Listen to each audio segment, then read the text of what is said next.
Mayor का election में हमने सही नहीं करा सके तो जनरल इलेक्शन क्या कराएंगे?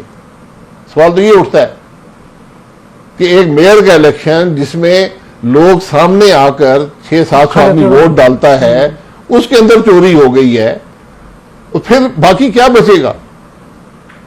फिर आप जनरल इलेक्शन पर क्या आप करेंगे? ये बड़े, जब देखिए, जब आपके निजाम में ही सलाहियत ना रहे, मैं बार बार ये कहता हूं, निजाम में सलाहियत नहीं है। आज मुल्क की हर जमात पिछले 2 साल इक़्तिदार में रही है, क्या उनको मसाइल का इल्म नहीं है? क्या उनको रिफॉर्म की जरूरत का इल्म नहीं है? क्यों नहीं करते? नहीं कर सकते, हुकूमतें छोड़ दें, फिर छोड़े इलेक्शन को। फिर मुझे सोच, मैं ये कहता हूं, मैं सोच ही नजर नहीं आती, किसी की फिक्र ही नहीं कि हम किधर जा रहे हैं। बांग्लादेश के 40 अरब डॉलर के करीब रिजर्व्स हैं।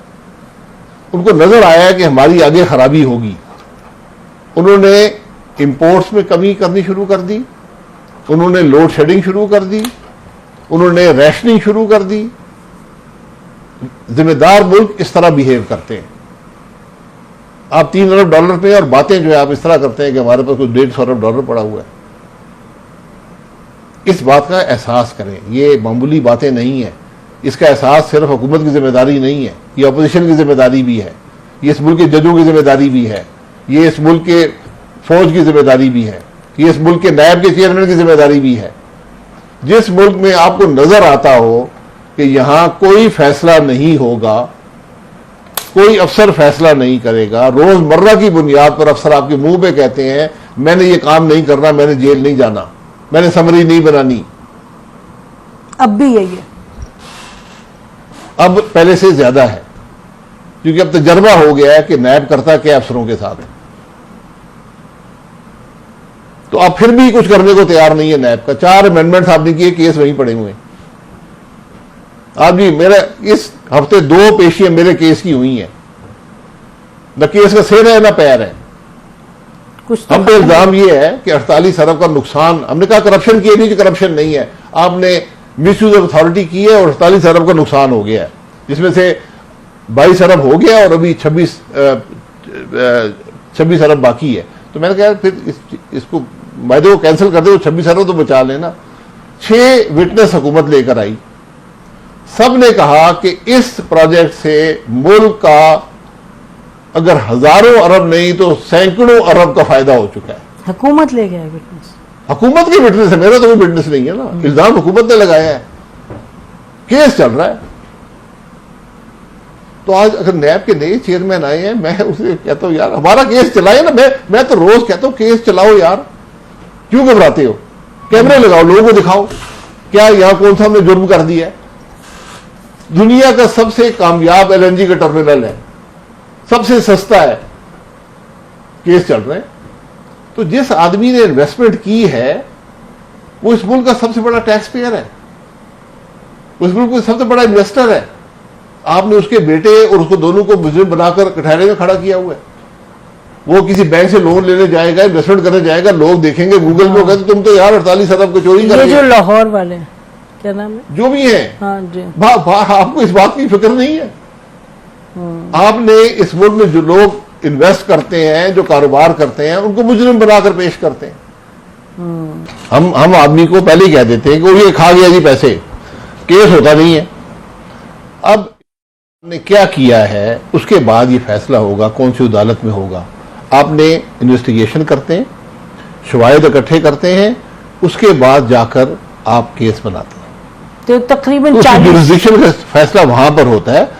अगर मुल्क में कोई फौजी अदालत नहीं है, ये बात को पहले हम समझ लें, यहां पर एक समरी अदालतें बनती हैं फौज के अंदर, उनको कोर्ट मार्शल कहते हैं। वो फौजी अफसरान के खिलाफ होती हैं, रिटायर्ड फौजी अफसरान के खिलाफ भी हुई हैं पिछले 6-8 साल पहले।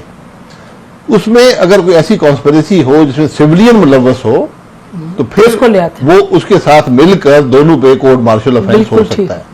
तो मुझे कोई पता नहीं है आप क्या तहकीकात हुई हैं या क्या उनके जुर्म है या क्या एविडेंस है जिस पर उनके खिलाफ कार्रवाई होगी। फिर अगर आप मुझे सवाल करें मैं जवाब दे दूंगा। तो अभी जो 40 दिन गुजरे, मई 9 के बाद तकरीबन 40 दिन, तो कोई अभी तक आपके सामने से कुछ नहीं ऐसे गुजरा नहीं। अखबारात वगैरह में कोई क्लैरिटी हो कि क्या नहीं, उनके अखबारी खबरों पर केस नहीं बन सकता। नहीं भाई, ये एविडेंस इकट्ठा करना नहीं पड़ता तो हम तो नहीं कर रहे ना, तो जो कर रहे हैं वो कुछ ना कुछ तो बता रहे हैं या कुछ भी नहीं पता नहीं, मैं आपको मिसाल बता देता हूँ जाती। हमारे खिलाफ एक केस बना जिसमें मैं भी था, मियां नवाज शरीफ साहब, शहबाज शरीफ साहब, वो आप 9 लोग थे, हाईजैकिंग का। हाईजैकिंग का हाईजैकिंग की एक FIR दर्ज हुई जो 9 सफ़े पर मुहित थी और अंग्रेजी में, पाकिस्तान की पहली टाइप्ड FIR अंग्रेजी में थी। कंप्लेनेंट एक फौज के अफसर थे। उनको शायद उर्दू नहीं आती होगी। नहीं, वो कंप्लेनेंट थे, थानेदार ने दर्ज की, अच्छा अच्छा। FIR अंग्रेजी में लिखी गई। जब वो अदालत में सबसे पहले कंप्लेनेंट पेश हुआ कि ये वाकयात हुए हैं। सर एक मिनट, रूल है कोई FIR किस लैंग्वेज में होगी या किसी में भी हो सकती नहीं, है? अब तो अंग्रेजी में भी होती है। अच्छा। उस जमाने में नहीं होती थी, ठीक। उर्दू में हुआ करती थी, हाथ से लिखी जाती ठीक। थी। ये पहली FIR थी जो अंग्रेजी में टाइप हुई। ठीक। तो जज ने पूछा कि जब ये वाकयात हुए तो आप कहां पर थे? उन्होंने कहा जी मैं अपने दफ्तर में था। तो उसने कहा फिर आपको इन वाकयात का इल्म कैसे हुआ?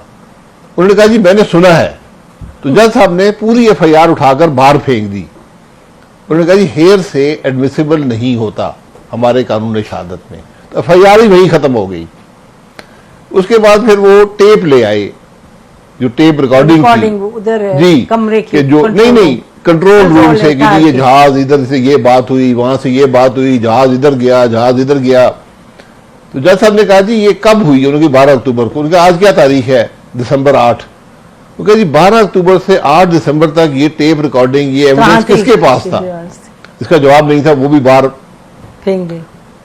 तो इसलिए हमारा एक कानून शहादत है, उसके जब तक एविडेंस उसके क्वालिफिकेशन पर पूरा नहीं उतरता आप ट्रायल नहीं कर सकेंगे। एंटी टेररिस्ट कोर्ट में भी ये, एंटी टेररिस्ट कोर्ट में भी कानून शहादत का इतलाक होता है।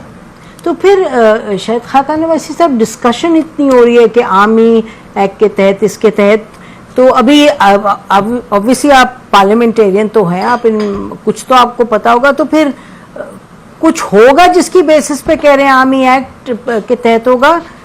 आपसे पूछ ही हुए, you been the prime minister, you can't just say I don't know anything. मैं साबका प्राइम मिनिस्टर हूं। You have been the prime minister. Yes, correct. बिल्कुल ठीक Yes, है, बिल्कुल I am correct. I am correct. तो यही मैं करेक्शन कर रहा था, इस दफा नहीं, बिल्कुल I am सही correct. फरमाया। तो पार्लियामान का कोई इन केसों से ताल्लुक नहीं होता। ये हुकूमत का काम होता है, हुकूमती इदारों का काम होता है कि इन्वेस्टिगेशन करें, एविडेंस इकट्ठा करें, चार्ज फ्रेम करें और प्रोसिक्यूट करें। हमेशा मामलात, स्पेशली पॉलिटिशियंस का अगर आपने करना हो, उनकी प्रोसिक्यूशन जरूरी होती है। आप हेयर से आप ख्वाहिशात से, जरूरियात से ये मामला हल नहीं कर सकते। तो अभी आपके ख्याल में कोई क्लैरिटी आपके सामने नहीं है एविडेंस की, कुछ आपके मुताबिक? मैं तो कोई एविडेंस मेरे सामने नहीं आया। मैं वीडियो फिल्में देखी हैं कि वहाँ हमला हो गया GHQ पर, कोर कमांडर साहब का घर जल गया, और जगह ऐसे वाकयात हुए हैं। तो इस जो लोग वहां पर हैं उनको प्रोसिक्यूट करें, उनकी प्रोसिक्यूशन जरूरी है। प्रोसिक्यूशन बिल्कुल, क्योंकि उन्होंने एक क्रिमिनल एक्ट किया है। है। अगर हुकूमत नहीं करेगी तो अपनी जिम्मेदारी पूरी नहीं कर रही।